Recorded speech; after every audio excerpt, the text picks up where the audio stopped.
Okay, full credit goes to the Luke Enslin. Luke Enslin ni adalah salah seorang daripada profesor dekat Amerika. Basically, he taught a lot about the spatial statistics lah, especially on the spatial econometrics. Saya banyak explore on the spatial environmetrics dan lain-lain lah. So, bagi saya bidang geospatial ni, tuan-tuan dan puan sebagai adept sepatutnya leverage this knowledge and skill quite robust and experience this field in a very expertise manner. I hope lah. Why? Because not many people leverage the use of all this technology. And then perhaps all of you are the one who are always going to the site. Banyak pegawai kadang-kadang bekerja tapi masa dia kebanyakannya berada di dalam pejabat berbanding dengan saudara-saudari sekalian. Saudara sekalian memang banyak masa ke lapangan. Jadi kalau you all memang ada a powerful knowledge with regard to the biostatistic, with regard to the geospatial statistic ni adalah satu added advantage lah to all of you. Baik, kita akan cerita sikit pasal geospatial epidemiology. So, saya akan cerita mengenai satu definisi berkenaan dengan LISA. LISA stand for Local Indicator Spatial Autocorrelation. LISA is a Local Indicator Spatial Autocorrelation. Okay, spatial autocorrelation, nama lain pun correlation itu adalah perkaitan kan. Anda belajar kan sebagai correlation coefficient, betul Konsep dia lebih kurang sama lah, where we are trying to make a correlation with regard to the spatial element and also our data. Our numbers of cases and so on. So kita akan indicate based on the significant spatial autocorrelation. So kita akan ada local ataupun global. Apa maksud local? Global adalah salah satu istilah yang digunakan bagi melihat secara keseluruhan ada tak this spatial autocorrelation per se, and if there is a spatial autocorrelation, where is the location? Faham Global maknanya nak tengok secara keseluruhan, ada tak significant autocorrelation? Ada. If ada, where? Itu dipanggil sebagai local and global. Okay, in a nutshell, this is a form of statistical analysis with regard to the LISA. So LISA use this kind of analysis, the sum of the sigma for the local and then for the global. So ini adalah local Moran's I, dia punya statistics. Saya tunjukkan aja lah sebab ni nanti kalau tuan-tuan puan berminat untuk mengetahui lebih lanjut pada tahun 2100 misalnya tu, boleh tengok lah. Okay, we have the inference. So inference is all about the hypothetical analysis, where we try to see whether there is a significant difference, there is a random, cluster ataupun disperse. Ini tiga istilah yang kena ingat. Pertama random, kedua cluster dan yang ketiga adalah disperse. Okay, so kita akan ada these three important condition. I make a repetition, cluster, kedua adalah disperse ataupun yang ketiga adalah random. So itulah yang kita akan uji berdasarkan our inference. Okay, LISA cluster map will be highlighted as follow. So we have a spatial cluster and also the spatial outlier. So we are going to learn also about the four quadrant. We call it also a 4-quadrant diagram. So this 4-quadrant diagram are going to be showing these two elements, the spatial cluster and the spatial outlier. So it is related to the high ataupun low. High is all about looking forward towards the issue of the high area with regard to the neighbor and also neighborhood in that area also are high. Faham tak? Maknanya contoh, kawasan itu tinggi cases dia dan jiran-jiran dia pun adalah tinggi. Itu dipanggil high. Faham So tempat ni dipanggil juga dengan nama lain cluster lah, memang cluster. Why it is called cluster also? Because it is being intensified by the cases in that area and also their adjacent. Apa maksud adjacent? Kawasan sekeliling ataupun their neighbors. So this is called spatial cluster. What is the difference between high and low? The intensity. The high is indicate the higher number among the highest number within the adjacent of the higher number. Faham kan? So low is all about the lowest cases or the low cases with the adjacent with the low area. Contoh nanti kita boleh tengok dari segi number of cases. Kita boleh tengok juga daripada matrix. Matrix ni contohnya numerical data lah. Kita ada data mengenai AI, BI, CI. Kita pun boleh buat spatial autocorrelation. to look into where is the high ataupun hotspot area ataupun hotspot risk area, and then low ni adalah kawasan yang low dia punya intensity with regard to the CI, AI, BI dan lain-lain kan. Awak kan ada kawan-kawan juga dalam bidang vektor kan. So kawan-kawan vektor dia orang buat monitoring lah berdasarkan AKS punya instruction, and then based on the data you can actually make this kind of spatial analysis. Okay. The next one we call it as also spatial outlier. Outlier are also being defined as the things are not our interest in the first place, but it is important to look into for the further insight. Apa yang saya maksudkan di sini? High low ataupun low high adalah kawasan yang that are not supposed to be like that, but that area is behaving differently. Faham tak? Kawasan tu tak sepatutnya begitu, tapi dia macam tu. Contoh macam high low. Apa maksud high low? There is a high case in a one area, tetapi the adjacent, the neighbors are very low. That means it is quite isolated cluster lah kita panggil. Isolated cluster ataupun isolated issue. Dia kawasan tu memang kawasan yang rendah dengan orang-orang miskin contoh. Tapi ada satu, dua atau beberapa komponen ada orang kaya kat situ. So itu dipanggil outlier lah. Maknanya dia bersama dengan jiran-jiran dia yang selain dia. Dia seorang je kaya sampai gaji bilion-bilion. Tapi kawan-kawan dia, jiran-jiran dia taklah sampai bilion ataupun juta. Apatah lagi sangat-sangat miskin contohnya. Itu dipanggil high low. Jelas ya? And then we have another one, we call it as a low high. The low high is inverse what you have on the high low. Apa yang maksud saya? Yes. All the area are very low, but they are something very high. Faham tak? Maksudnya kawasan tu semua kawasan orang yang kaya, tiba-tiba ada juga orang miskin. Macam itulah. Dia inverse lah, dia terbalik. So kalau we look into the high, low and low high, usually for epidemiology, we are interested to look into the two things on the spatial outlier for a different perspective. Apa maksud different perspective? Kita tengok dua-dua juga ni untuk different application lah. Contoh, we are looking into the high low so that we want to understand why this case is high whereby the adjacent is low. Faham tak? Maknanya kawasan ni sangat tinggi case tapi jiran-jiran dia low. Apa maksud dia? Maksudnya yang case tinggi ni tak buat apa yang kita dah buat. Mungkinlah kejiranan dia dah buat kawalan. Tapi kawasan yang A ni tak rendah-rendah case dia. Itu adalah contoh yang pertama. The non-performing. Non-performing kita panggil high-low ni also good for non-performing. Tapi for the low-high is an inverse. Different tau. It is also known as macam extraordinary. Contohnya, kawasan tu rendah sangat case. Tapi sekeliling dia tinggi case. So kita pun pelik. Apa yang dia orang buat ini dipanggil sebagai extraordinary. Means that populasi kat kawasan tu make something. Therefore, they are looking very low intensity of the cases. Tetapi jiran-jiran dia still high. Faham tak? Maknanya contohlah. Kalau yang macam ini, kawasan tu tak wabak. Tapi ada 1, 2, 3 tempat lokaliti itu memang sangat-sangat wabak. Which is kita pun pelik. Kenapa dia wabak tak terkawal dan sebagainya. Yang ini terbalik pula. Kawasan tu memang semuanya ada kes. Tapi kenapa jalan ni memang tak ada kes? Kenapa jalan atau spesifik lokaliti ni memang tak ada langsung cases ataupun outbreak in that particular area. So dia jadi outlier lah. So these two usually kalau kita nak tengok yang low high lah kalau saya. Why? Because we want to learn. The idea dia apa? Learn. Apa maksud learn? Kita nak belajar.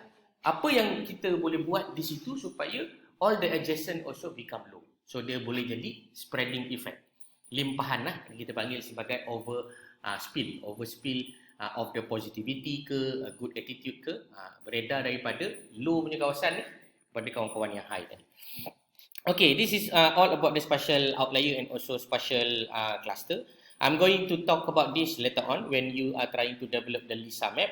So this is also include the neighbors and so on.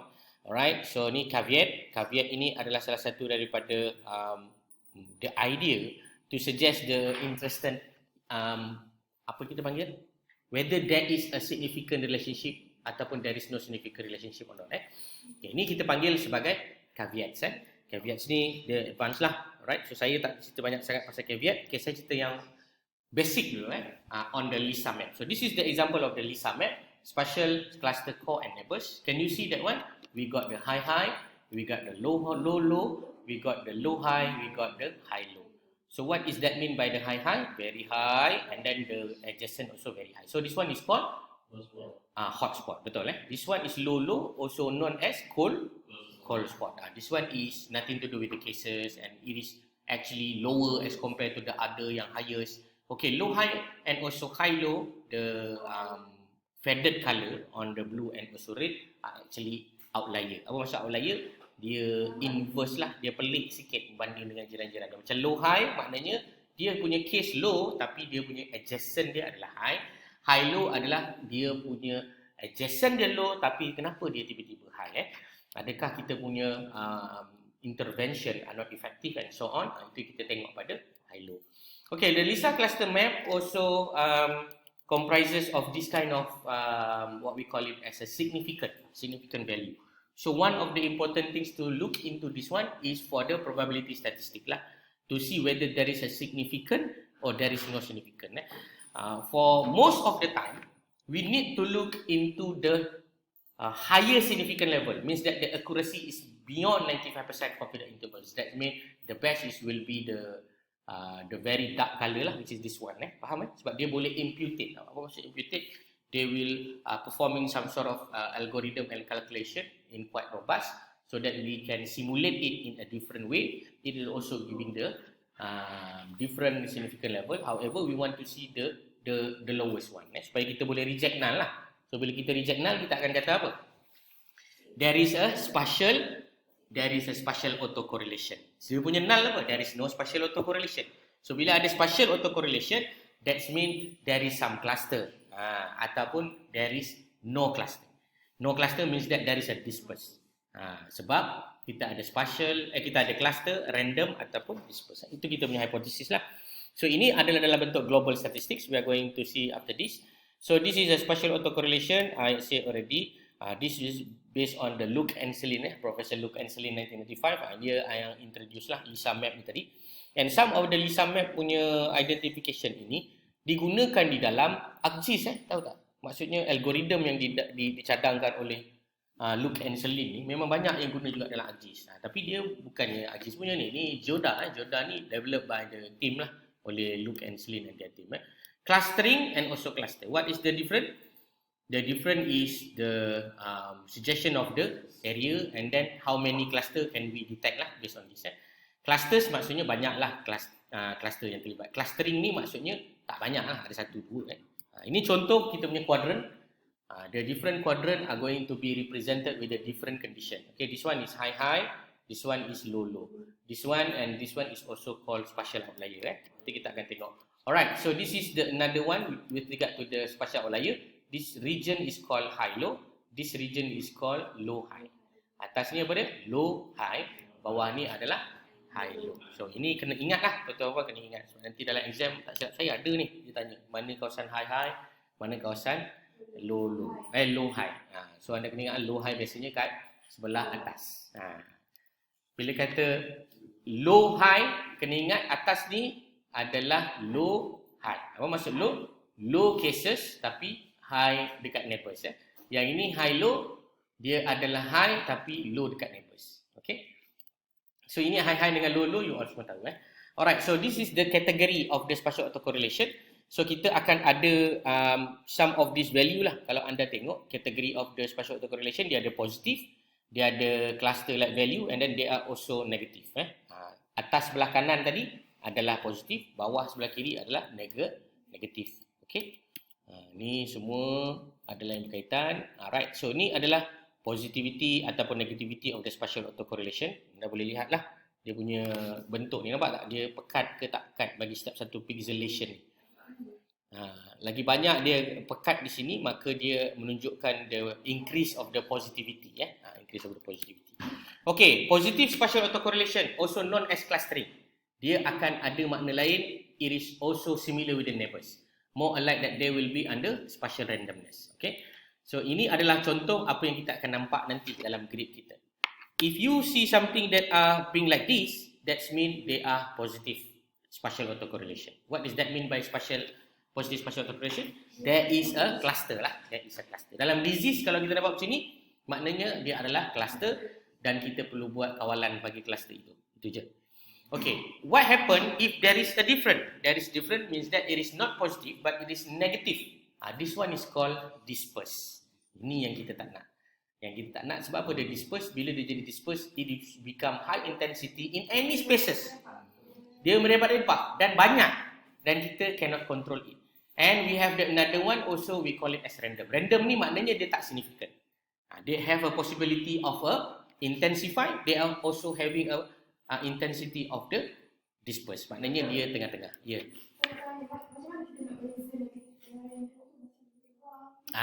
Itu sebab kita belajar sebelum ni pakai chloropleth. Kalau awak ingat yang kita letak-letak color tu kan. So mana color yang kita nampak dia sangat pekat, maka dia banyaklah.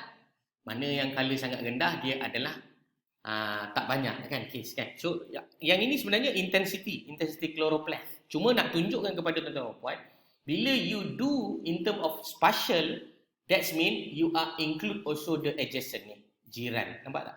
Kalau you pakai chloropleth sahaja, you hanya menunjukkan pada kawasan.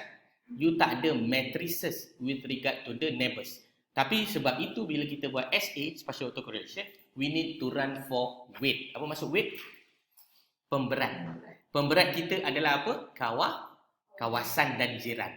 That's why barulah kita boleh kaitkan whether there is a positivity, there is negativity or there is a randomness. Macam tu So ini contoh positive spatial autocorrelation. Jangan confuse pula. Bila dia hot dia positif, bila dia low dia negatif. Salah. High atau low, dua-dua ni adalah positive spatial autocorrelation. Faham ya? Maknanya ini kawasan-kawasan yang confirm cluster. Confirm cluster, cuma dia berada pada level atau tahap high ataupun low. This area is called positive spatial autocorrelation. What does that mean? This is giving a positive idea for you that there is something to do with the clustering in that particular area. Okay, ini dipanggil positive spatial autocorrelation. And then we have also another one. We got ini contoh yang lain. Yang selain daripada itu, kita ada juga spatial randomness. Spatial randomness ni seperti yang ditunjukkan. The null hypothesis dia adalah the spatial pattern of the value is equal likely with the other spatial pattern. Okay, so kita akan gunakan spatial randomness ni as our hypothesis testing. Whether there is spatial autocorrelation or there is no spatial autocorrelation. When there is no spatial autocorrelation, maknanya bila tak ada spatial autocorrelation, maka dia akan berlaku is either random ataupun dia berlaku secara negatif. Negatif in this sense is actually reflect to the disperse, sama ada dia bertebaran. Okey, kemudian kita boleh comparekan Moran's eye. Dia bukan Moron tau, dia Moran. Kita ada dua nanti, kita ada global Moran dan juga local Moran. Kita akan tengok kepada standardized Z value to compare. Okey, we got the significant Moran's eye is the Z value to the standard normal approximate. Ni standard normal ni saya rasa you all pernah belajar kan? Standard normal Z table Okay, this is the sign of the Moran's eye, theoretical mean of 1 divided by the n minus 1. So we got the positive, we also known as clustering of like value ataupun negative and significant, which is the alternating value, which is the presence of spatial outlier, spatial heterogeneity ataupun checkboard pattern. Yang ni checkboard pattern ni ingat tak apa? Negatif. Ingat yang tadi tu je. Kita ada positif yang semuanya berada dalam satu cluster ataupun kita ada yang negatif. Okey, itu adalah dia punya teori. Tanpa buang masa lagi, mari kita nikmati data yang ada oleh Cik Bad kita ni kepada saya untuk saya bentangkan kepada saudara-saudari bagaimana nak memahamkan benda ni dalam aplikasi kita. Cuma saya ingin ingatkan apa yang saya dapat ini adalah daripada saudara kita. Jadi kalau betul lah dia bagi, betul lah saya cerita. Kalau dia buat pun salah, salah lah yang saya tunjukkan. Tapi saya tak bersangka buruk lah ya. Saya anggap apa yang beliau bagi insya-Allah lebih kurang betul lah.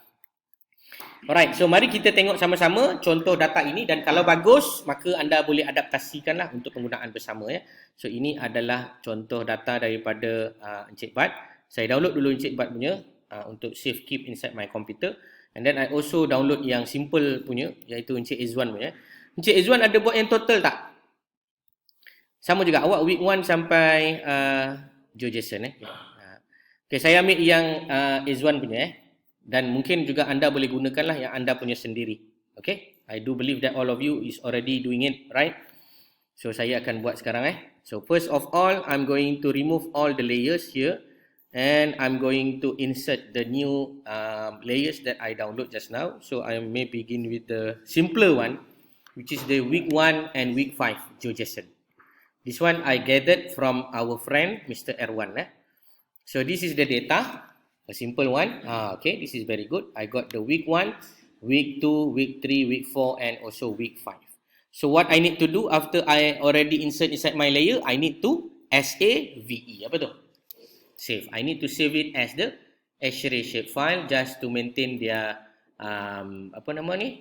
similarities of the extension. So I'm going to put here as district A W1 W5 dengue.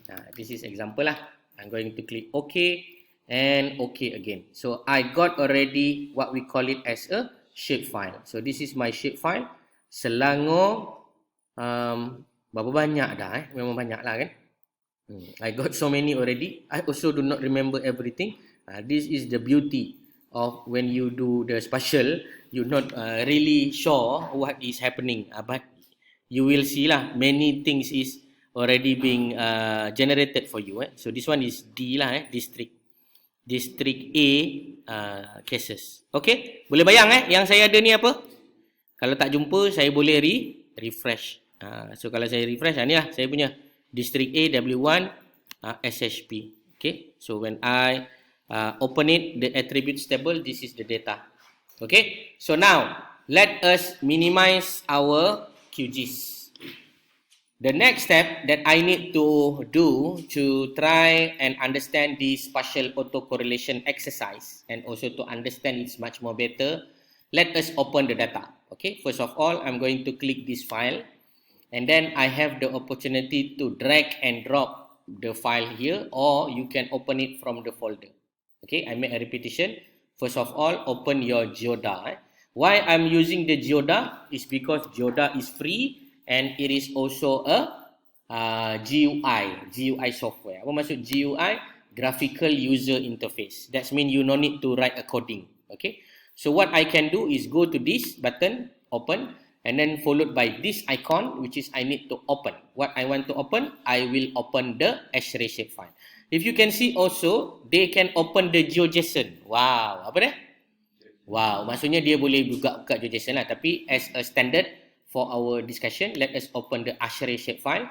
Where I got the X-ray shape file, I got it from the Encik Erwan just now. I just download it and then save it as follows. This one, district A W1 W5 dengue. Alright, and then I'm going to click open and I'm going to see these boxes. Betul tak? Okay, I'm going to make it much more bigger like this. And then I can also go into this icon to put some sort of map lah on the back. I'm going to use the World OpenStreetMap. So I got the map lah behind of my polygon. So the map also is not loaded very good. Then I need to refresh it using the another one, which is the topography map. So this is the another map that are possibly good rather than the previous one. Okay, you already follow me? Follow me, follow or not follow, or follow on call, or lost already? Okay, oh tak boleh nak load tak apa, nanti tuan cuba follow pelan-pelan Okay, so first of all, kalau tuan-tuan dan puan ada difficulties in terms of managing all the data, I may encourage you to delete ataupun remove the other software that you are not using it. Kalau macam Encik Bat punya ada issues, boleh try untuk tutup dulu ada application, because sometimes those application might taking up the RAM lah for your computer punya power So okay, kalau tak boleh nak load map ni pun tak apa, no need to load the map. I just put the layer to make it much more beautiful lah, that's all. Bukan sebab apa pun, just nak letakkan dia supaya nampak cantik je kan. Kalau tak nampak belakang tu macam apa terpulang lah. It depends on your computer punya dan internet lah basically. Just put something lah. I just saya ni ambil yang ni lah. Saya pakai Hiri. Saya ambil day map Hiri ni. Okay, I got this map. Okay, and then if you go guna you punya scroll, you can go also on this to zoom in and zoom out little bit here and there. Contoh saya boleh zoom in, macam itulah saya boleh zoom in. Tapi kalau anda tak confident, jangan zoom in zoom out sangat lah, sebab dia pakai komputer, power dan juga internet. Takut dia ada masalah. Okay, dah siap? Okay, dah siap, anda boleh go into the exercise. So what we are going to do now is basically go to the table. Okay, open the table. Okay, you can go to the table here and then you can go to the edit variable properties. Okay, that is the first one. Go to the table, edit variable properties. That is the first way to do it. Or you can go to the menu. Menu. Ni menu. Kat sini pun dia ada menu kan. You can choose lah either one. You can go also to the table here. Just click the table also can. No problem. Okay, I make a repetition. First of all, you go to this open. And then you are going to open your file. And then find your shapefile and load it. After you load it, then the first step, after we load something, go to the table. Go to the table. Click the table. Table. Okay, dah sudah? After you open the table, then you can edit the table. Superficially speaking, this is what we have in our data. Correct or not? We got the ID, subname, whatsoever lah. We got all the things. Okay. Next is we want to edit this table. Why I need to edit this table? Because you see, W1 sampai W5 ni, dia ada 6 tempat perpuluhan, which is very annoying. Therefore, we can edit it by right click. Okay, you can go to the right click and edit straight away. Go to the right click. You have menu or not? Okay, edit variable properties. And then go to this one, which is the W1 until W5 ni. Please change the real into different, which is integer. Tukar pada integer. Apa maksud integer? Nombor bulat. This is a real, not the real number lah, but actually the integer. Okay, done? Done. After you done, then you can close the box and close this box also, followed by the diskette icon, which is you are going to save it. So when you save it, what will happen? The data, the spatial data, the vector layer of this district A, W1, W5 dengue from Mr. Erwan are going to be changed automatically with regard to our setup. Faham tak? Dia akan change ikut apa yang kita ajar tadi. Iaitu dia dah bukan real data. Not real lah. They are no longer a data with a decimal, but now it is going to be a data without decimal. Maksudnya dia data integer. Next step. When we want to run any spatial autocorrelation or spatial related analysis, we need to use the weight function, W ni. Nampak tak? W. Go to that W and click it. Click it. Click lah. Click kat W ni. And then you are going to see the weight manager icon. Because we do not have any weight, therefore we need to create. Okay, go to the create radio button and click it. And then we have to select the ID. Because we do not have the ID that are mutually exclusive. Faham tak? Maksudnya kita tak ada ID yang namanya berbeza-beza. Tak ada. Semua nama yang pelik-pelik. So we are also having problem after this. Therefore, we add ID variable. Tekan add ID variable sekarang. And then we add another new variable, which is we call it as the ID underscore poly. Poly ID lah. POLY underscore ID. Poly ID. Poly ID means what? Polygon ID. Poly ID. And then kita boleh tekan butang add variable. After you click add variable, then they are going to be activated the menu that we are going to use. Due to the fact that this is the first moment of us to use all this, I'm not going to bombard you with a lot of information with the other kind of matrices. Let us just focus on contiguity weight at this moment. Faham? Saya tak cerita distance weight lagi. Sekarang ni saya cerita contiguity je. Okay. Dah ready dah? Then you have to create it by clicking this create icon. Go and click this radio button, and then it's going to ask you to save this weight. Betul tak? So I'm going to spell it as queen. Queen. Kenapa saya kata queen? Ini adalah weight pemberat jenis queen contiguity. Nanti saya ajar pula petang kalau sempat, kita pakai KNN pula. Dipanggil sebagai K nearest neighbor by the distance. Sebab some of the theoretical hypothesis yang kita nak buat untuk spatial ni adalah berdasarkan kejiranan, jarak dan juga lain-lain. Okey, selepas itu anda boleh tekan butang save.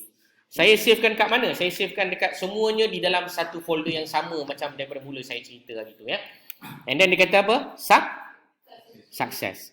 Wait, the file queen.gal created successfully. I'm going to click OK at this time. And then the weights manager are going to be represented like this. Can you see it? I have this one. The type is queen. The symmetry is symmetric. The file is queen.gal. ID variable name as poly ID. Order 1. Numbers of observation 573. Sama tak? Anda beranya berapa? Maybe you punya sama lah kan sepatutnya. Selepas saya tekan butang create ni tadi, they are going to ask me to save it. Then I name it as queen. Lepas tu dia akan keluar apa yang dipanggil tadi sebagai weight lah. Ni, dia akan keluar weight ni terus. Ni. It will pop up this weight manager. Okay, cuba buat dulu. Siapa yang ada problem, bagi tahu. Tu dah ada dah. Okay, add ID variable. Okay, Cik Bat namakan poly ID. Poly ID yang ada, yang dia dah bagi nama tu pun okay, boleh je. Add a variable. Add, okay. Tekan butang create bawah tu. Okay, boleh simpan dalam folder. Folder yang kita belajar ni kat mana? Kat dokumen. Tak apa, kita tunggu sekejap ya. Actually, loading up your weight that you already specify it. Remove is actually to remove it lah straight away. Baik. You go into down here, we can see there is 3 more radio button that we can use. Named as follows, which is the histogram, connectivity map, and also connectivity graph. Let us go into the first one, which is the histogram. Okay, please click it. After you click the histogram, then you will see this kind of histogram. What is this histogram talking about? This histogram is actually showing and telling you how many polygon have how many neighbors. So the most polygon is because of this is not hexagonal. This is what? This is square kan? So they will have the most one lah, which is the approximately 8 neighbors. Faham tak? Maksudnya, satu kotak akan ada sekurang-kurangnya berapa kawan-kawan dia yang berdekatan dengan dia? 8. So, most of our polygon have 8 neighbors. So, in the another dimensions that you need to understand is, one case will have another spread of this thing. Faham tak? So kita tengok juga, and another information yang kita perlu tahu adalah how many numbers of neighbors that they have. This one, you see? The most neighbors will be the 11. They got the 11 neighbors. Faham tak 11 neighbors? 11 jiran. Satu case ni akan ada 11 jiran ataupun 10 ke 11 lah. This one ada 10. 10 jiran lah kalau kita tengok. Alright, kita mungkin tak berapa nampak kat sini, but the idea is just to see what is the highest number of neighborhood and what is the lowest. Okay, let us go into the connectivity maps. After you click the connectivity map, you will see something to do with the green and white. This is not the party the politic flag. It's not. It is the idea to give it to you what is the neighbor based on this area. Example, if I click this one, this is all their neighbors. You see? Yes, the center is actually the cases, for example, and the others is their neighbors. Okay, faham tak? Ini adalah contoh yang saya tunjukkan tadi. So kita adalah yang tadi, inilah neighbor ni. Nampak tak? Kadang-kadang kita pelik kan, kenapa yang ini tak kira petak? No, this is the petak that their neighbours is this one. Kenapa the neighbour is this one? Because it is in a different areas. Betul tak? Kan dia kat tempat lain tu. Dia dekat ini yang dipanggil kat border. Kalau ada kes kat sini, oh ni pening ni, cross jurisdiction. Apa dah? Cross jurisdiction. Tak tahu ni siapa punya ni, PBT mana punya. Ini siapa nak ambil ni kes ni? So this is the cross jurisdiction. That's why yang the best thing about the jurisdiction of Malaya ni, Malaysia lah dulu-dulu ni. Kita pisahkan negara kita dan negeri berdasarkan sungai. Sebab kita tahu orang tak hidup kat sungai, betul tak? Jadi a lot of border are actually being created at the river. Betul tak?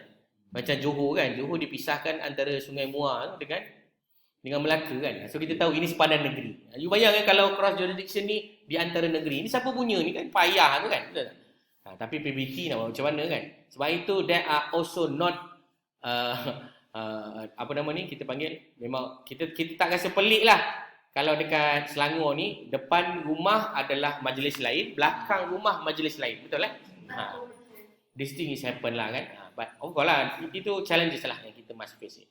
Okay, done. After you done it, then we go to another one, which is we call it as a connectivity graph. After you click this one, it's quite interesting. You can see this one is 1 kilometer tau. Kalau yang 100 meter tu, you boleh bayangkan lah how they are connected to each other. You see, the most complicated one of the connection is in the middle, ataupun in the intersection, ataupun the joining of the polygon. Yang ni nampak tak border? Ni kan border ni. Border antara this PBT with another local council, right? So you can see, if this is the case, this is their neighbor and how they connect to each other. Via queen contiguity. Yang ini weight dia apa? Queen. Faham ya? Itu kena faham. So kalau orang argue dengan kamu, oh saya rasa you punya tak accurate. Yes, you have to admit it also, because sometimes queen contiguity is not suitable for your map. Faham tak? Mungkin you kena pakai distant weight. Apa maksud distant weight? Yang lain lah seperti nearest neighbor dan lain-lain. Habis, you boleh tekan butang close. Not close all, but close the menu of the W. Okay, done? And yes. No. Queen is default. Queen is default. Alright. A very good question from your friend. Why we create a queen? This one. Why I choose the poly ID ni and then I select it as the queen contiguity? The answer is default. This is default. As I mentioned to you, this is default. And in fact, the queen contiguity also you need to have the justification in terms of the order of contiguity. Means that how many contingents are continuously connected neighbors that you want to justify. In my case, I justify it as one order. Means that your neighbor are considered neighbor when you have at least one box or one neighbor. But sometimes, some of the cases, you might want to consider 2 or 3 neighbors. It depends on the area or the length of the area. Kan? That's why we also have another option named as distant weight, where we use the weight as a specific control of the centroid. Maksud dia kita gunakan titik tengah pada boxes, or we use the angle, or we use the edge, the bucu kat ujung-ujung tu, or we can use the non-distant band related, which is we name it as K nearest neighbor, how many neighbors that you want to justify, or we can use the canal, diagonal and whatsoever lah. Ini lebih kepada yang much more advanced. Whether you want to use as the Watt statistic by using the Luciden distance. This one biasanya kita nak buat hierarchical. Hierarchical, you nak buat econometrics, baguslah. So whatever it is, for my opinion, this is the part where I expose this one first to you so that you can open up your mind and explore it if you like to do for your master and PhD. You can use the standardized or ataupun SAD lah. Standardized MAD is, tak silap saya, is mean absolute deviation kot, if I'm not mistaken. Yeah. So all these things is actually being customized in such a way can be used for econometrics or environmetrics. Apa maksud econometric, environmetrics, apa benda metrik ni? Bukan metrik anda belajar masa lepas SPM tu, no. You can go into the some papers already discuss about this one lah. Saya dulu pernah lah cerita pasal environmetrics ni. Tahun kedua kot saya kerja dengan KK. Let's go for another chapter, which is we are trying to run a simple analysis. Okay, now is what time? It's 11:30. Okay, I still got time.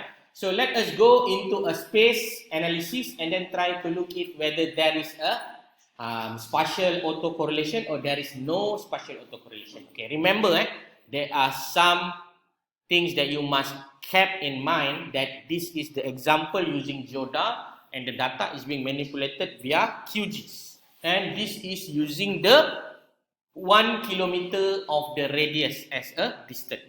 Itu pertama, kena ingatlah. Kenapa saya kena cakap benda ni? So that you not extra exaggerate or misinterpret the output. Okay, that is the first one. Second one, this is the data based on the coordinate reference system named as WGS84. WGS84 to be specific EPSG 4326, which is this is represented with the internet coordinate. That also means the data might not be accurate at the field. Okay, itu dua disclaimer kena ingat Alright, but to visualize it, to see in the nature of where is the location and so on, then we can get the idea. Alright, so next we can go into the space and then we can see there are numbers of analysis. The first one is the univariate Morans I, followed by bivariate Morans I, followed by differential Moran I, and then Moran I with EB rate, except by nature risk kot tak salah. EB I can't remember lah. But this is the first one. 1, 2, 3, 4. This 4 is actually talking about global. Apa dia? Global Moran I ni. Ini adalah univariate global Moran I. This is bivariate global Moran I. This is differential global Moran I, and so on and so forth. Sampai sinilah. Okay, understand And then the down there, this is univariate local Moran I, median local Moran. Apa beza univariate local dengan univariate median? What is the difference? The mean is actually univariate local Moran I. The another one is the option using for the median. Followed by the another one is bivariate. Baik, kita mula yang simple dulu lah. We call it as a univariate Moran I, or also known as univariate global Moran I. Just to see whether there is an autocorrelation or not exists in our data. Just click on that and then we are going to be prompt the variable setting. What we are going to set is basically choose our cases. In this case, I'm going to choose the W1. Jadi dia local global. No, kita go for global first. Yes, we go for global first just to see what is the difference between global and local. Just go to the space followed by the univariate Moran I, or known as univariate global Moran I, and then choose your variable. In this case, I'm going to choose the W1. What is need to be understand when we are pursuing this kind of analysis is what you want to find. What we are trying to find now is one question: whether there is a spatial autocorrelation or there is no spatial autocorrelation. That's all. Whether there is or there is no. And then you can click the OK, and then you are going to be prompt this kind of output. Can you see it?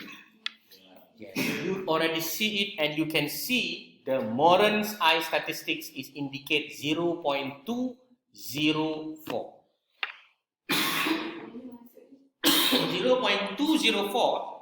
Okay, just to get you a clear picture, when you got something to do with the correlation before that you learn during your korelasi punya ujian dalam SPSS between X and Y, those are numerical data, right? And you are going to be hypothesize it in such a way by the slope, correct or not? Okay, this is also look like the same. Look like, I tak kata dia sama, I say it look like. Means that it is macam nak sama tapi totally different. Why I say like that? Because we are going to hypothesize it in a nature of a week, which is the cases, and a nature of the lag W1. What is meant by lag? Location. So we are actually looking into a number here. Kalau you belajar korelasi biasa, more than 0.7 is considered high relationship. Betul tak? But 0.2 in your relationship study ataupun relationship course yang you buat dalam Pearson ataupun Spearman, you are going to say that this is low correlation. There is no such thing like that. In global Moran I, we are only looking into whether there is a positive correlation or no correlation. Macam mana nak tahu positif ataupun negatif? We look into the numbers. By reading ni maksudnya based on my understanding and my read up and also communication with the Luke and Celine dalam this case. How we want to justify whether that is a positive or negative, we are going to look it at the local level. Kita akan lihat pada local lah. And another one, when you look into the 0.204 tu, itu adalah the indicator whether there is a high ataupun low when compared with the other week. Contoh kan, 0.204. Dapat? Okay, let us close it for a while and try do it the same thing at the space followed by the univariate Moran's I, but now you choose on the W2. You are going to see 0.18. You see? So what is the difference? The higher the number of the Moran I might indicate the positivity. Why I say might, dia bukan semestinya, because it is also being influenced by other factors. Dia berkemungkinan sangat related dengan number yang makin tinggilah spatial autocorrelation. So ini hanya nak tahu apa? Whether there is a spatial autocorrelation or there is no spatial autocorrelation. So in this case, kalau tanya saya lah, based on my read up and also understanding, bila lebih daripada 0.2 dan sebagainya, kita boleh consider dia adalah higher ataupun tinggi lah. Kita tak boleh nak tunggu macam level 0.7 ni memang tak pernah jumpa lah setakat ni. And then you can go also for the week 3, week 4 and week 5. You can just have a look and see. You see? This is the week 3. You can see the trend. You can see also, when we have the higher and the higher one, we are going to probably see that the global Morans are going to be changed according to this thing. So this is how you want to interpret it in such a way like that. Okay, the intensity different kan. So kita tengok secara visual pun kita dah boleh nampak kan. Minggu 3 tadi macam agak meriah kepada high. Nampak tak? Nampak kan? Okay, never mind. We go first for the global. Ini hanya global. Ini pun sama. Tak ada apa-apa dah. So maknanya dia punya problem tu macam banyak strike dekat W3. Betul tak? Sebab dia punya levels are quite high in that week. Okay, correct or not? Okay, this is the first idea with regard to the global Moran I. Apa kaitan lag? Pardon? Apa kaitan apa tu? Lag. Lag tu adalah location, spatial. Kaitan dia adalah dekat mana kes ni dan juga kawasannya. Macam itulah. Dan kawasan kita tadi dihipotesiskan based on the contiguity neighborhood difference with the Queen index. Ingat tak? Queen contiguity. Sebab dia pun ada banyak juga. Dia ada Queen, dia ada Crook, dia ada other things lah. Depends on the statistics yang kita pakai dalam weight ni tadi kan. Kalau tuan-tuan perasan, apa yang saya maksudkan ni tadi kat sini. Kenapa saya tulis Queen ni tadi? Because I'm choosing the Queen contiguity. Kita boleh pakai juga Rook contiguity. Kita juga boleh use the about the precision threshold. We can also use the block weight. So all these things are our lag tadi tu. Our distance that we hypothesize. Alright.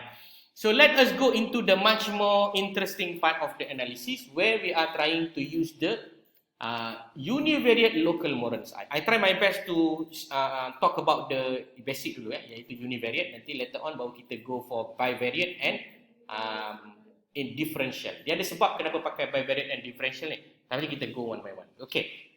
Just now we already explored about univariate global. Now we go for univariate local. Just click on the univariate local Morans I. You are going to be prompt the same thing like before, which is the W1, W2, W3, W4. Okay. If you are conducting the advanced analysis, perhaps you are not only have the Queen tau. Yang ini sebab anda buat hanya secara robust. Anda ada Queen lah.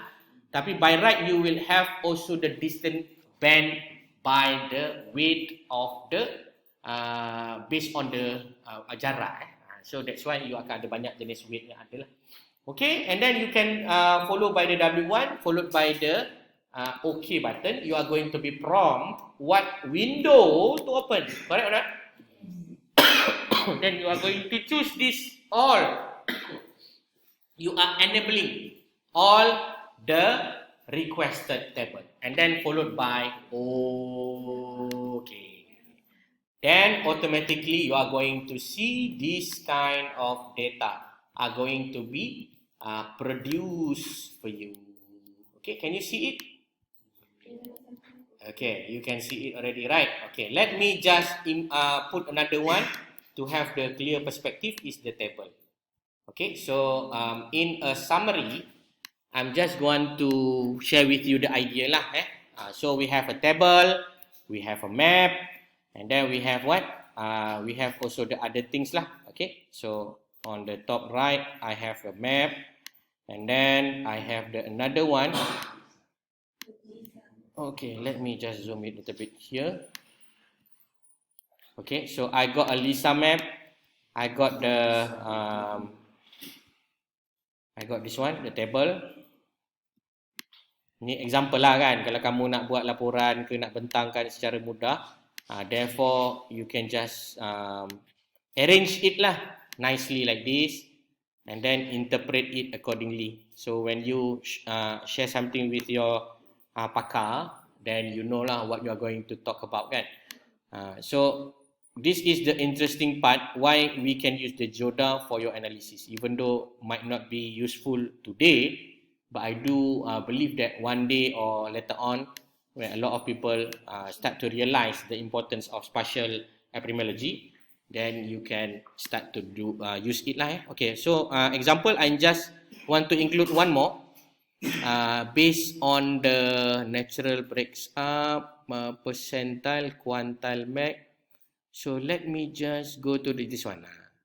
Raw rate or accessories. So let me just go on the accessories lah, where I have the week 1 against the week 2, something like that. So I have the ratio, the differences ratio of the week 1 over the week 2. Why I'm choosing that one is all up to me lah kan, just for the sake of this exercise and understanding. Okay, so when we show everything like this, perhaps all of you also don't understand lah what we're talking about. The main part is actually these three. 1, 2, 3. Only these three are the important one. This one is just to exaggerate. This one are just to display it to you. This one are just to show the table where is the location when I pin it point. Okay. So let us go into our first and foremost important part, which is we call it as a 4 quadrant. This one is what? 0.204 of the MI based on the local Moran I. Okay. So far so good kan? Faham eh? Okay. Let us select this one. When you highlight the first quadrant, automatically you are going to see that there are something change with regard to the position and the clicking effect of all the things. Betul tak? All these things are being selected also. Betul? Dia telah dipilih secara automatic. When I select the first quadrant, remember, this is what kind of quadrant that I selected? This is the high quadrant. Correct? This is the high quadrant. And you can see the high quadrant is actually 39 places. 39 places ataupun 39 tempat. And then you can see also based on these 39 areas, they are not only significant, but some of it are highly significant, which is the 0.001, which is 3 areas. So why we do all this? Because we want to specify the areas and locality for targeting the real deal. This is quite useful, especially when you involve in a meeting for action, planning for action kan. Next is whatsoever, mana kawasan yang kita perlu utamakan dan sebagainya. So this is how to do it. So nampak tak kenapa saya pakai jadual ni? So the reason of opening the table also, when you select something on any quadrant or any boxes with regard to all these graphical interfaces, you are going to select it also. Anda akan memilih dia juga.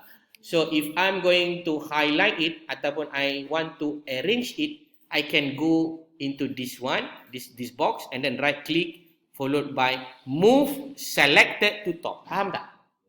Move selected to top will make sure that all the selection are going to be rearranged on the top of my data. So all the boxes here is already being arranged on the top. Tapi tuan-tuan dan puan kena ingat nampak tak dekat box ni? They are green color, they are very light green and very darker green, and this one, they are even having the white color. What is that mean by white color? Yes, clever. That is not significant. Or there is a possible high or hotspot area, but statistically speaking, it is not our interest because it is not statistically significant. Understand, eh? And therefore, the most important part to explore also, not only by looking at the quadrant, because at the quadrant, you only highlight it where is the high. And in fact, there are some high are highly significant and some high are not significant at all. Therefore, my advice, the very best and important one, just click on the high over here. When you click on the high, you can rearrange it by right click, go into the move selected at the top, then only 39 places that indicated inside a bracket here will be appear in front of your eyes. Nampak tak? Nampak kan? And in fact, ladies and gentlemen, you can see how this thing is being positioned in a way that kita boleh, we can see lah there are some problem here and there. Superficially speaking, I do believe that this area have problems now. You see, this area have problems. This area lah, this area. Why I say that superficially, I notice that this area is problem because of the accessories, because of the cluster and also the other things lah. So by looking into this snapshot, you can bukanlah make a guess, but you are towards making an intelligence and educated guesses. Faham tak? Anda punya judgement dan what will happen in the future tu much more strong insight kan. Nah, bukan lagi sekadar melihat kepada data yang ada, okay, so apa jadi kita buat je lah apa yang patut dibuat. No, now is the time for you to make a prediction also. How the cases are moving. Okay, ni contoh data untuk ming apa? Mingle around ke minggu? Minggu. Ini adalah minggu satu. Okay, ladies and gentlemen, let us go the same thing, but now go into the space univariate local Moran I, but change it into the week 2. Okay, request for the same thing and it will produce for you. And you can put it side by side, something like what I did now. Okay, and then this one also same, just put it side by side, just to have the idea what will happen on the week 1 as compared to the week 2. Okay, ni contoh lah week 1 and week 2. Okay, so this is the week 2. So let us go into the high, it's become 38. So from 39, now it's become 38. Can you see which area is being impacted?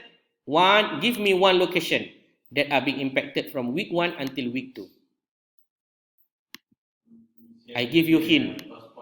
Hotspot. You can see the change of the hotspot from this week into another week. I'm not going to tell you now, but I want you to think. Where is the area that you think it's problem? Ni, kan? Nampak tak? Atas ni. This is one of the example. When you have the high on the first week, followed by the another week, suddenly this area become higher. Nampak tak? Daripada what we call it as a low, nampak? Ni low ni. Ataupun low high. Means that it is indicated as the, inilah yang kawasan dipanggil sebagai dah memang selamat anda biar dia banyak penyakit. Ini panggil kawalan gagal. Why? Because on the next following week, it is become hotspot already. And this is the first week, which is, it is low high, which is wow, this is quite good because that's why I say why we need to look into the spatial outlier is because of this. This is outlier kan? Kenapa outlier? They have a very low whereby their neighbors are quite high. Faham tak? And we do not control it very well. What will happen?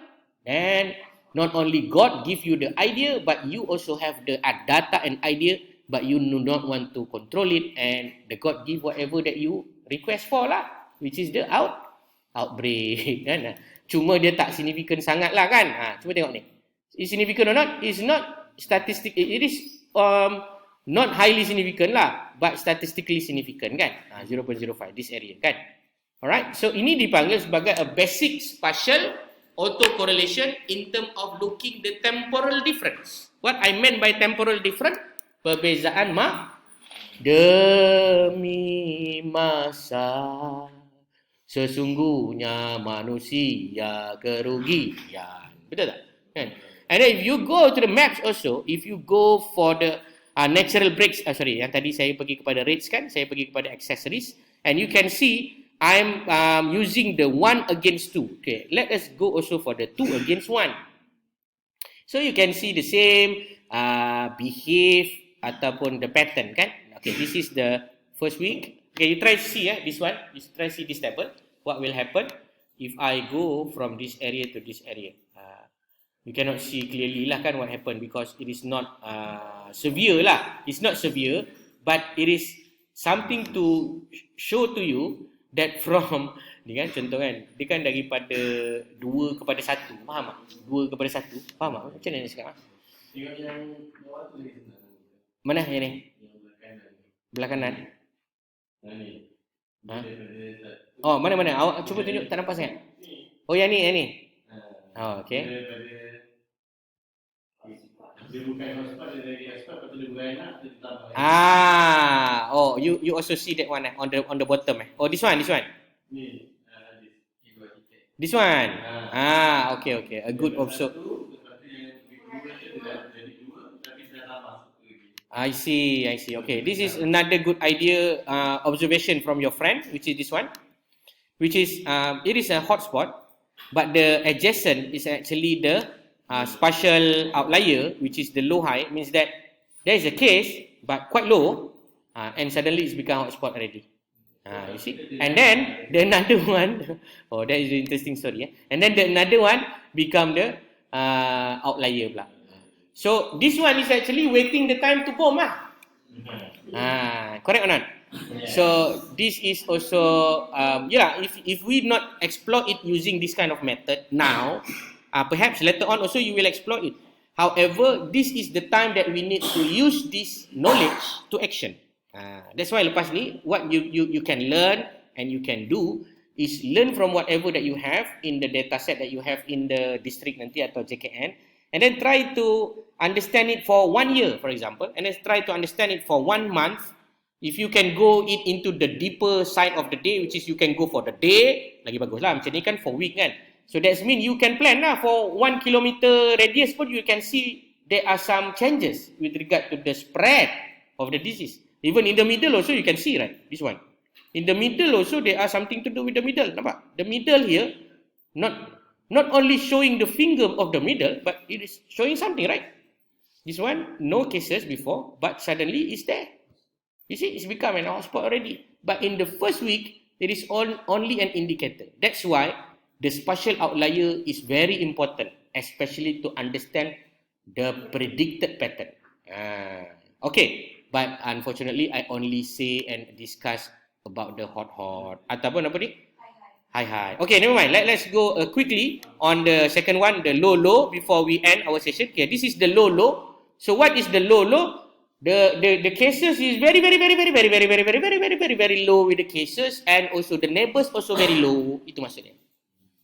Or we call it as a cold spot, or in another way, we also can say it that it is not safer lah. Yelah, sebab kita buat pasal dengue ataupun health kan. So we can say that this is not risk area ataupun safer lah, safe area.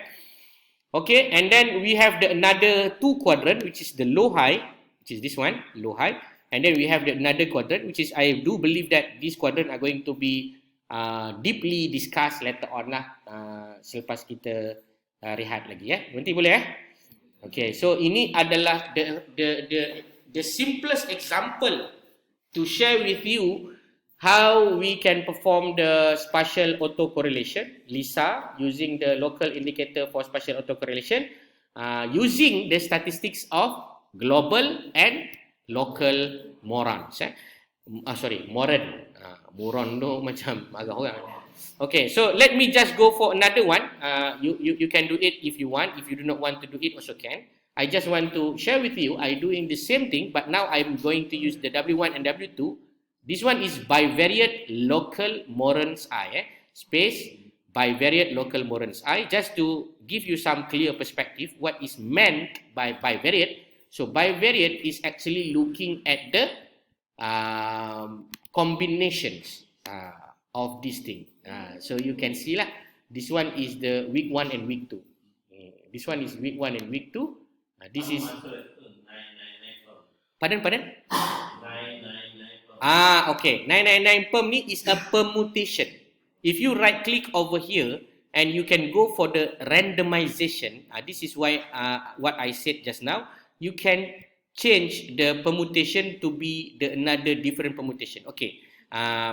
Bagusnya soalan permutation ni is if you want to simulate it in a different perspective. Let's say this one is being permuted at the 999 permutation, maksudnya 1000 permutation punya computation, this is the result. If you don't satisfy, you can do it in a differently. You can adjust sampai you dapat, sebab dia kan by chance kan, faham by chance. Maksudnya hypothetically speaking, this is the result. Yang you kata significant tak significant tu is hypothesis lah. This inference. So if you want to change, you can infer in the differently. Contoh saya infer 0.000, oh it's not significant. But if I infer it as 0.01, so this is what I got. What does that mean? This is highly significant area. Based on the combinations of week 1 and week 2. This is not being changed. Kalau katalah week 3 macam ni bukan hotspot lagi dah, bukan wabak tak terkawal. Ini panggil pegawai tidur. Betul tak? Sebab it is highly significant hotspot area.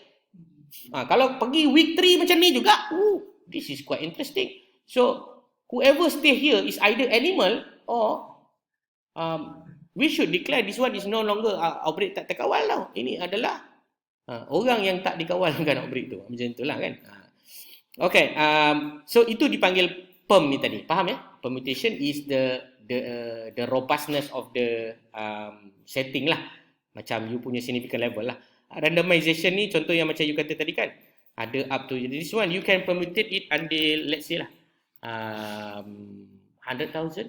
You want to give a permutations of 100 to see whether that is a significant different or not based on the chances of probability for that lah.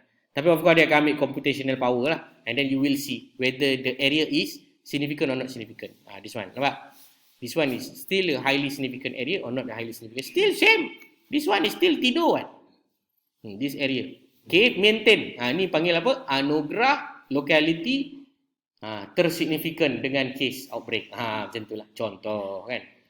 Asyik bagi anugerah yang baik, bagi anugerah yang perli sikit. Tapi tak payah benda tu akan menyakitkan hati orang. Tapi kalau itulah yang cara terbaik untuk menpsikologi orang supaya buat kawalan yang lebih baik, why not? Okay, you can also export the data, which is you can save the result and so on. Okay, yang save result and so on ni nanti saya tunjukkan kemudian lah, because you can actually put it inside a much more better format. Sebab nanti kan you nak letak dalam QGIS contoh kan. Jadi you need to put some indicator. Indikator ni macam mana? Macam mana yang high-high, mana yang low-low dan sebagainya kan. Mana yang high-high untuk minggu 1, minggu 2 dan minggu 3. Lepas tu you nak masukkan data ni semua pula dalam Google My Map. So you want to export it into the KML file whatsoever. So of course yang itu kita tunjukkan kemudian lah. Sebab last kali yang kawan-kawan awak lain ni dia tak nak tengok pun. Kawan-kawan awak lain ni, maksud saya kawan-kawan lain dekat PKD lah, yang nak banyak tengok benda ni adalah orang yang betul-betul nak faham why we use the spatial epidemiology to solve the epidemiology problem and also outbreak in our areas. Okay.